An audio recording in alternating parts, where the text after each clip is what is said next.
Hello বন্ধুরা, কেমন আছেন সকলে? আশা করি সকালে নিশ্চয়ই ভালো আছেন। তো বন্ধুরা, আজকের ভিডিওটি খুবই গুরুত্বপূর্ণ ভিডিও। ভোটার লিস্ট যে আপডেট সেই রিলেটেড ভিডিও। আপনারা সকলেই জানেন স্পেশাল ইন্টেন্সিভ রিভিশন 2025 বিহারে চালু হয়েছে, সেটি পশ্চিমবঙ্গে চালু হতে পারে এবং এর জন্য আপনার কি কাগজপত্র লাগবে সমস্ত কিছু আপনাকে এই ভিডিওতে জানাবো। সেই সাথে এই স্পেশাল ইন্টেন্সিভ রিভিশন অর্থাৎ SIR এটি কি, এখানে তিনটি ধাপে আমি এখানে আলোচনা করব। এখানে কি কাগজপত্র লাগবে সেই 11টি কাগজ এখানে আপনার সাথে উল্লেখ করব এবং সেই সাথে আলোচনা করব 1 জুলাই 1987 সালের আগে যাদের জন্ম তাদের জন্য কি কাগজ লাগবে, 1 জুলাই 1987 থেকে 1 জানুয়ারি 2002 সালের মধ্যে যাদের জন্ম তাদের কি কাগজ লাগবে এবং 1 জানুয়ারি 2002 এর পরে যাদের জন্ম তাদের জন্য কি কাগজপত্র লাগবে, সমস্ত কিছু বিস্তারিত আজকে ভিডিওতে আলোচনা করব। খুবই গুরুত্বপূর্ণ ভিডিওটি হতে চলেছে, ভিডিওটি শেষ পর্যন্ত অবশ্যই দেখবেন। তো চলুন ভিডিওটি স্টার্ট করা যাক।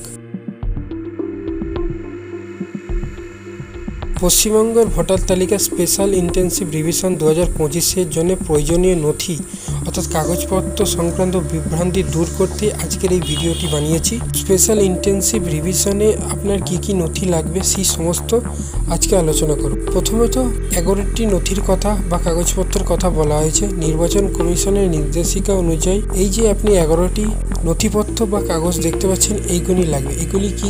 কেন্দ্রীয় বা রাজ্য সরকার বা কোনো রাষ্ট্রায়ত্ত সংস্থার দ্বারা কর্মচারীদের দেয়া সচিব পরিচয়পত্র বা পেনশন পেমেন্ট অর্ডার অর্থাৎ PPO এই কাগজটি আপনাকে দেখাতে হতে পারে, অথবা ভারত সরকার, স্থানীয় কর্তৃপক্ষ, ব্যাংক, পোস্ট অফিস, LIC বা অন্য কোনো রাষ্ট্রায়ত্ত সংস্থা দ্বারা 1 জুলাই 1987 আগে জারি করা যে কোনো পরিচয়পত্র বা সার্টিফিকেট, উপযুক্ত কর্তৃপক্ষ দ্বারা জারি করা জন্ম সার্টিফিকেট, পাসপোর্ট, শিক্ষিত বোর্ড বা বিশ্ববিদ্যালয় দ্বারা জারি করা মাধ্যমিক বা উচ্চ মাধ্যমিক সার্টিফিকেট বা উপযুক্ত রাজ্য কর্তৃপক্ষ দ্বারা জারি করা স্থায়ী ঠিকানা সার্টিফিকেট, ফরেস্ট অর্থাৎ অরণ্য অধিকার আইন অনুযায়ী প্রদত্ত সার্টিফিকেট, উপযুক্ত কর্তৃপক্ষ দ্বারা জারি করা OBC, SC, ST বা অন্য কোনো জাতির সার্টিফিকেট, জাতীয় নাগরিক পঞ্জি, রাজ্য বা স্থানীয় কর্তৃপক্ষ দ্বারা প্রস্তুত করা পারিবারিক রেজিস্টার, সরকার দ্বারা জমি বা বাড়ি অ্যালটমেন্ট সার্টিফিকেট। এই 11টি সার্টিফিকেটের মধ্যে যে কোনো একটি আপনাকে শো করতে হবে।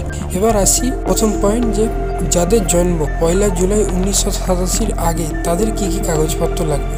তা আপনার যদি জন্ম 1 জুলাই 1987 আগে হয়ে থাকে তবে আপনার জন্য সুখবর, আপনাকে মাত্র একটি নথি জমা দিতে হবে। আপনি আপনার উল্লিখিত 11টির মধ্যে যে কোনো একটি জমা দিতে পারেন, বা যদি আপনার নাম 2002 সালে পশ্চিমবঙ্গের ভোটার তালিকায় থেকে থাকে তবে সেই তালিকার পাতার একটি কপি জমা দিলেই চলবে। সেক্ষেত্রে অন্য কোনো নথির প্রয়োজন নেই।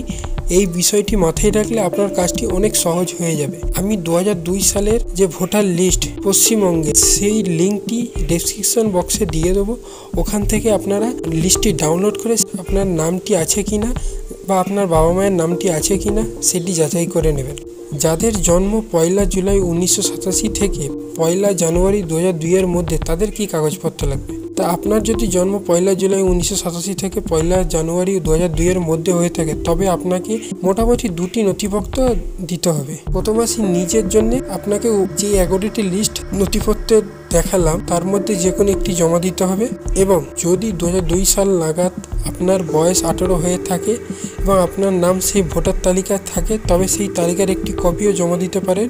তবে যদি 2002 সালে আপনার বয়স 18 না হয়ে থাকে তবে আপনাকে এই 11টি যে নথি দেখালাম এর মধ্যে একটি অবশ্যই দিতে হবে। এটি নিজের ক্ষেত্রে এবং বাবা মায়ের ক্ষেত্রে আপনার বাবা অথবা মায়ের একজনের জন্য একটি নথি জমা দিতে হবে। 11টি নথি দেখালাম এর মধ্যে একটি হতে পারে, অথবা 2002 সালে যদি ভোটার লিস্ট আপনার বাবা মায়ের নাম থাকে সেই ভোটার লিস্টও আপনি এর সাথে দিতে পারেন। 3 নম্বর শেষে যেটি আসছে, আপনার যদি জন্ম 1 জানুয়ারি 2002 এর পরে হয়ে থাকে তবে আপনাকে মোট 3টি নথি জমা দিতে হবে। নিজের জন্য যেটি দিবেন, যেহেতু আপনার নাম 2002 সালের ভোটার তালিকায় থাকার কোনো সম্ভাবনা নেই তাই আপনাকে এই 11টি নথির মধ্যে যে কোনো একটি জমা দিতে হবে। বাবার জন্য 11টি নথির মধ্যে একটি, অথবা 2002 সালে ভোটার তালিকায় একটি কপি জমা দিতে হবে।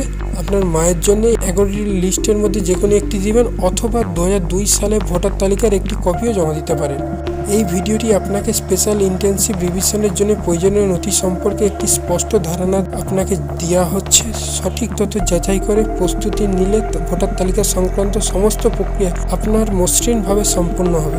আশা করি এই ভিডিওটি আপনার খুবই গুরুত্বপূর্ণ বা উপকারে এসেছে। ভিডিওটি ভালো লাগলে অবশ্যই ভিডিওটিকে একটি লাইক করবেন। আর স্পেশাল ইন্টেন্সিভ রিভিশন যখন চালু হবে এবং আরও যে আপডেটগুলো উঠে আসবে সমস্ত কিছু আপনাকে এই চ্যানেলের মাধ্যমে জানিয়ে দেওয়া হবে। অবশ্যই চ্যানেলটি সাবস্ক্রাইব করে রাখবেন এবং পাশে থাকা বেল আইকনটি প্রেস করে নেবেন যাতে আরও নোটিফিকেশান আপনাকে জানতে পারেন। তো আশা করি ভিডিওটি ভালো লেগেছে। চলুন দেখা হচ্ছে একটি নতুন ভিডিওতে। ধন্যবাদ।